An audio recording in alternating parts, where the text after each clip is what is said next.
Hello guys! Welcome back again to my channel. For today's video, itatry natin i-review itong bagong window type aircon ng Condura. Ito yung Primea inverter. So curious ako kasi yung design niya parehong-pareho ng Midea U-shape. Kung nakita niyo na yung Midea U-shape, yan, parehong-pareho sila, ang nagkaiba lang yung brand. Pareho sila ng button, yun dito. Yan, pareho sila ng mga button. Ito lang yung pinagkaiba, yung brand mismo.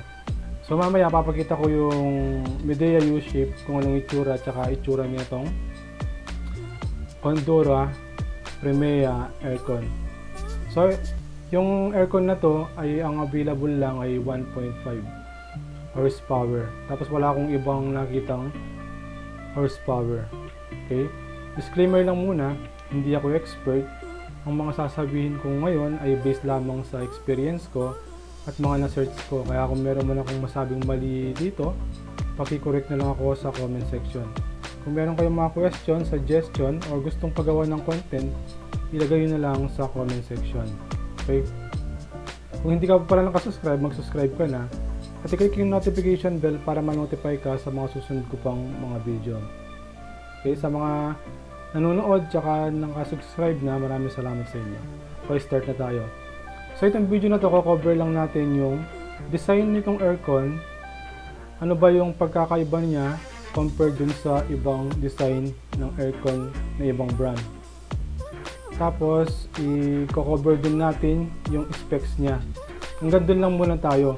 Pero hindi natin masasabi kung maganda ba yung performance dahil nga hindi pa natin nagagamit. Ayoko kasing mag-base lamang dun sa ibang nagre-review kung maganda ba o hindi. Pero based sa pagsisearch ko, wala pa akong nakitang nag-review nito. Kaya sabi ko, itry nga natin tignan kung ano yung magiging idea natin dito sa aircon na to, kung ano yung mabibigay ko na idea sa inyo para kung interested man kayo kung okay ba tong aircon na to. So itong mga idea kong to ay sa akin lang to, opinion ko lang. Okay? Based lang sa mga na-experience ko tsaka sa mga na-search ko. Okay, lahat kasi ng sinasabi ko dito meron akong basis. Hindi lang basta sinasabi ko lang. Okay? So start na tayo. So ito yung design niya sa kapag nakaharap yan. Ito yung design niya, tapos ito yung mga button sa taas. Tapos dito lumalabas yung lamig na nagbubukas yan. Okay? At tapos, yan, ganyan siya. Nagbubukas siya, pataas pala itong ano niya. Ito. Okay? Tapos dito yung kung anong degrees yung nilagay mo. Yan. And tapos nakalagay dito 1.5 horsepower. Yung available nito 1.5 horsepower lang yung nakita ko. Yan. Inverter siya. Yan. With up to 22 feet wind blast. So, yung buga nung hangin, sabi, umaabot daw ng 22 feet. O, yun yung nakalagay mismo dun sa advertisement ng Condura Primea aircon. Okay? Ito yung design niya. Kung mapapansin nyo, meron siyang parang space dito. Mamaya sabihin ko kung para saan yan. Meron akong example na picture para medyo klaro sa inyo. Yan, iba na tayo. Yan, tapos yung sa likod niya, ito yung sa likod niya dito. Yung sa likod niya, dito yung compressor. Yan. Bali, nakahiwalay yung compressor dito sa harap. Yan. Ganyan siya, meron siyang space. Yan. Dito pala, sabi dito, as low as 109 per week. Based daw sa Meralco. Tinest nila nung May 2022. Yan. As low as yan ha. Yun yung pinakamababa na makukuha nung aircon per week. So walang nakalagay dito kung ilang oras. Pero mamaya sa yung papakita ko merong computation. Tapos sasabihin ko din or ipapakita ko din kung magkano yung nako-consume niya sa 24 hours 1 week tsaka 1 month para meron kayong idea. Pero yon estimate lang yun. Okay, mamaya papakita ko. Yung computation ay galing sa DOE, Department of Energy. Sila mismo yung nag-test, kaya legit yun. Mamaya papakita ko bago matapos ng video. Okay? Panoorin nyo lang to. Sa design muna tayo tapos mamaya sa specs. Okay. Yan, ito yung design niya. Merong space dito. Yan. Yung space dito para dun sa ito, noise reduction gap. Yan, para tahimik yung aircon. Kasi dito yung pader. Yan, papakita ko. Yan, para ganyan siya. So, ito yung indoor. Tapos ito yung outdoor. Tapos ito yung pader. Bali, ganyan yung concept niya. Kasi kaya tahimik, bali ang concept nito, yung compressor niya ay nasa labas na. Yan, iniwalay nila kasi dito naka-close na siya. Ito naka-close na siya dito. Okay? Para makita niyo yung concept kung bakit ganito yung aircon na to. Yung kasing mga split type kaya tahimik sila, yung compressor niya nasa labas. So ito parang ganun yung concept niya. Yung compressor niya nasa labas na, pero nakadikit pa din sa harap ng aircon, yung sa indoor, nakadikit pa rin. Ito nakadikit pa rin dito. Yan. Meron pa rin siyan, nakadikit pa rin. Kasi yung sa split type, wire na lang siya. Okay? So ganyan yung concept nito. Bali pader to. Tapos ito yung compressor. Kasi ang maingay sa aircon yung compressor kapag umaandar. So ang naisip nila, pag-iwalay nila yung compressor tsaka yung sa indoor. Okay, yan. Bali, maglalagay ka ng pader dito sa space, yan, pader dito. Yan, para yung sound ng compressor hindi mo na gaanong maririnig. Okay? Ganoon din yung sa Midea U-shape. Yan. Una ko itong nakita yung design na to sa Midea U-shape. Okay? Mamaya mapakita ko din yung Midea U-shape. Kasi magkamukha sila. Mahal nga lang tong Condura. Pero dahil siguro sa mas kilala tong brand na to compare sa Midea. Okay? Sa specs na tayo. Yan. Start tayo dito. Kasi nag-search ako sa Google, tapos ito yung mga na-search ko. Papakita ko lang sa inyo para meron kayong idea. Okay? And ito yung itsura niya. Yan. Tapos ito yung energy label. Yan, ito yung energy label niya. Okay. 5 stars siya. Tapos yung EER niya, energy efficiency rating, 4.28. Okay? Mas mataas na EER, mas maganda, mas matipid. Okay? Ito ay galing sa DOE. Yan, meron siyang logo ng DOE. Hindi lang basta ginagawa to. Ina-apply to sa Department of Energy. Tapos ito yung sinasabi nilang monthly energy consumption. Sa monthly energy consumption daw, nakaka 164.70 kWh. Yan, kayo na lang mag-compute kung magkano yung kilowatt-hour sa lugar nyo kasi iba-iba yan. Tapos yung refrigerant niya, ito, naka R32. Yan. Yung global warming potential ay 675. So, mababa lang din. Ito yung power input, 1,220. Okay? Yan. Hanap pa tayo ng picture dito para meron kayong idea. Yan. Yung refrigerant nito ay R32 ah. Kasi sa mismong website ng Condura, wala akong makita na full specs. Wala akong makitang full specs. Ewan ko ba't hindi nila nilalagay yung full specs ng aircon. Yung kasi yung pinaka-importante sa mga nag-research. O yan, dahil nga wala tayong actual, mag-base na lang tayo sa mga picture. Ayan. Sana pagdating ng panahon, pag magre-review ako, actual na. Okay, sana dumating yung gano'n. Okay, ito yung picture. Yan. By the way, itong aircon na to, nakalagay sa description, compact daw to. So, maliit lang to. Okay, kaya madali daw i-install, yun yung sabi. Okay? Tingnan natin yung specs dito kung meron tayong makuha. Kung wala, lipat tayo sa ibang website. Ano pa ba yung makuha natin dito? Ito yung ER rating, nandito na. Okay. Yan.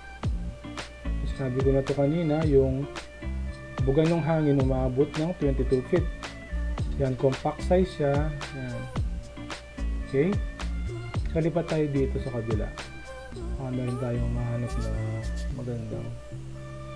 Yan, sabi dito, it has quiet operation as the compressor and condenser and outdoor fan blower outside is separated. Yan, nakaseparate yung, ito nga yung sa picture kanina, nakaseparate yung compressor dito sa indoor para tahimik siya. Yan. Okay, balik tayo dito. Ano pa ba yung pwede kong ma-share sa inyo? Yan, yung warranty niya, 5 years warranty yung compressor, tapos 1 year warranty yung parts and labor. By the way, yung price niya, nag-search ako iba-iba. So, yung pinakamurang na-search ko ay ito yung sa Shopee. Yan, 31,698. Legit naman yung seller ito. Okay. Ilagay ko na lang to sa link para kung gusto niyo mag-order. Isa lang yung nakita ko na Condura Primea Inverter Aircon sa Shopee. Ito lang. Sa Lazada wala akong nakita. So baka in the future merong mag-a-upload, baka meron na din, kaya check nyo lang. So back na tayo dito. Ano pa ba yung ma-share ko sa inyo? Cooling capacity 12,400 and may remote. Yan. Ito yung cooling area, yung pwede nyong palamigin na sukat ng room, 18 to 23 square meter. Okay. Yung airflow pala, yung direction control, yung up and down, meron siya. Yung up and down meron siya. Ito, nakita ko dito. Yan, ito. Nagka-up to, tapos nagda-down. Up and down lang. Pero yung left and right, wala siya. Yung swing niya, up and down lang. Okay? Kasi nakalagay dito, no. Yung left and right. Yan. Wala siya. Up and down lang yung swing niya. Yan yung temperature control, digital. Yan, digital nga. Ito, digital. Okay. Ano pa ba? Naka 5-star rating. Yan. Ito yung sukat niya. Ito pala yung muna yung bigat niya. Yan. Tapos ito yung sukat. Tignan na lang. Ito yung power consumption niya, 1,220. Yan. Okay. Dito kasi yung price niya 38,000 dito sa SM Appliance Center. Pero sa Shopee nasa 31,000 lang. Tsaka sa ibang ito, Benson naka 31,000 lang. O ito nasa 32 na to. Mag-inquire na lang kayo sa mga malapit na bilihan ng aircon sa inyo. Baka merong mura kung balak nyo bilhin to. Tingnan natin yung ibang specs dito, baka meron tayong ma-miss. So kung meron man ako ma-miss dito, mag-comment na lang kayo sa baba, try kong sagutin. Yan. By the way, ito pala yung kamukha niya. Yan, ito yung Midea U-shape. So yung price nito ay ito yung 1.5 horsepower niya ay nasa 28,000 lang. So mas mahal tong Condura dahil nga mas sikat kaysa sa Midea. Pero yung button niya, lahat kamukha lang. Yung brand lang yung nagkaiba. Yan, ito, tingnan nyo. Diba? Yung brand lang yung nagkaiba talaga, pati yung mga button. By the way, ito pwedeng i-connect sa mobile kasi meron siyang, kung makapansin nyo, ito yung sa ano, dito tayo sa ito sa Kondura, meron siyang connect, nakikita nyo. Ito yung wifi to eh, tapos pwede mong i-connect sa mobile phone mo. Hindi lang ako sure kung ano yung pwede mong makontrol doon kasi walang nakalagay, nag-search ako, walang nakalagay. Kasi yung sa LG window type aircon ng LG, pwede mo kasing makita dun yung wattage, kung nakailang wattage ka na. Tapos yung sa Colin Quad series naman, wala siyang ganun na pwede makita yung wattage, hanggang pang control lang yung temperature. So ito, hindi ako sure kung ano yung pwede mong makita sa mobile phone mo.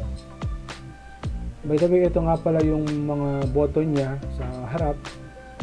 Yung meron siyang connect, yan, tapos timer, ito.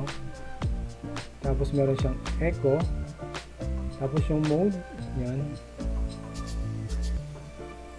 Meron siyang 4 na mode yan nakalagay sa taas. Auto, cool, dry, tsaka fan. Tapos ito yung digital, kung ano yung desired temperature na nilagay mo. Tapos ito yung sa fan.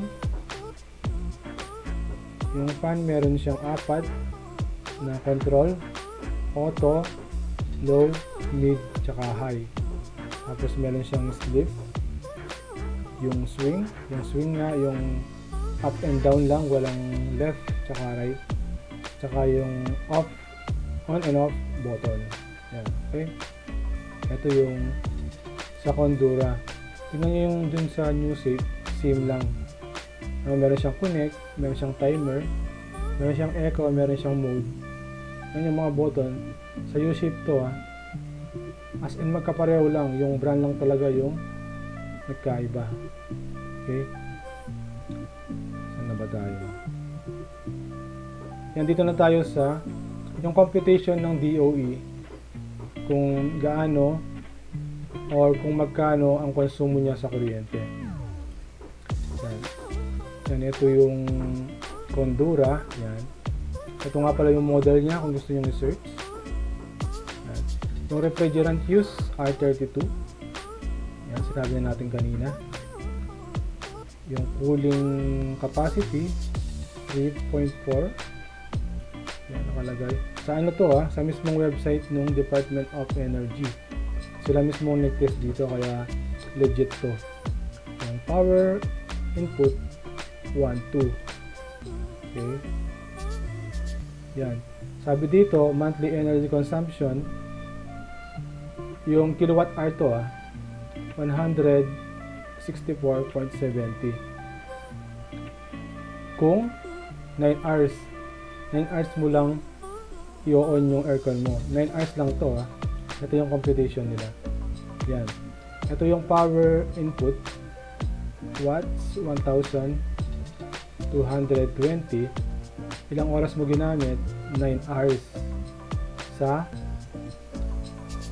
30 days. So sa 1 month, every day nakaka 9 hours ka.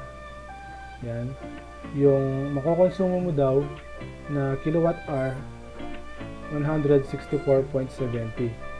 So dito sa 164.70, 9 hours lang to, hindi to 24 hours. Okay, tapos kung ang rate nyo ng kuryente sa lugar nyo ay 10, sa isang buwan magkakakonsumo kayo ng 1,647. Yan, ito yung isang buwan na konsumo kung 9 hours mong gagamitin araw-araw sa 30 days. Okay?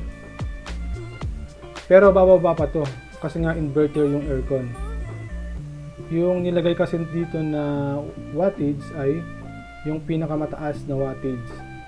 Yan, balit na yung pinaka worst scenario kung gagamitin mo lang siya ng 1 hour. Ay 1 hour, I mean 9 hours. Yan.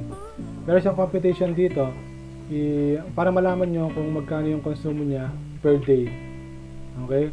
Meron ditong computation. Yan, halimbawa sa isang araw, 24 hours, sabihin na natin 24 hours. Sa isang araw, hindi mo siya papatayin. Tapos day 1, yan.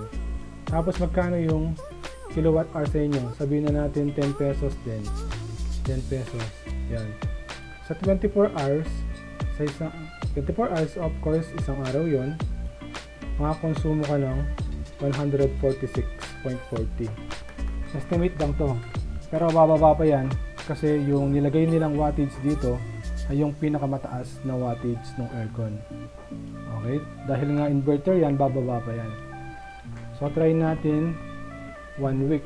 Kung 24 hours lagi, tapos 1 week, 7 days yun. So palitan natin 7 days yan. Tapos 10 hours yung 10 hours, I mean 10 pesos yung kilowatt hour sa inyo. So ito yun. Kung hindi mo papatayin yung aircon mo sa 1 week na gamit, ito yung makukonsumo niya. Pero estimate lang to. Bababa pa yan kasi nga sabi ko kanina, inverter tong aircon na to, bababa pa tong wattage na to. Kasi merong competition yan, merong formula yan. Okay? Try natin kung hindi mo pa... Bali, ito na yung pinaka-worst scenario sa 1 week. Kung hindi mo patayin yung aircon mo. 1,024. Okay? Yan yung makukonsumo mo. Pesos to Kung yung kilowatt hour sa lugar nyo ay 10 pesos. Okay? Kung bababa pa o tataas, halimbawang 9 pesos lang, yan, 922 lang. Halimbawang nasa 13 pesos, yan.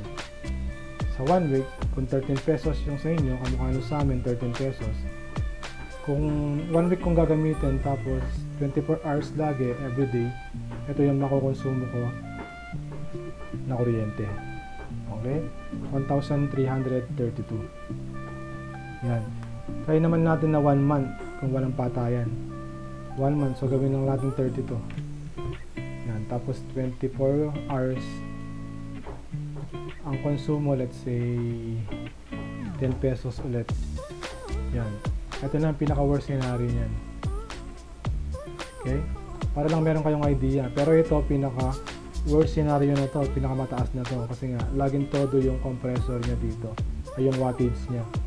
So, dahil inverter nga, ulit-ulit, inverter nga, bababa pa yan yung wattage niya dito. Okay? So, bababa din tong pesos na to, yung 4,392 pesos. Bababa pa yan. Okay? Yan guys. Ano pa ba yung nakalimutan ko? Wala na siguro, no? Legit to guys, kasi sa DOE ito. Ito, Department of Energy.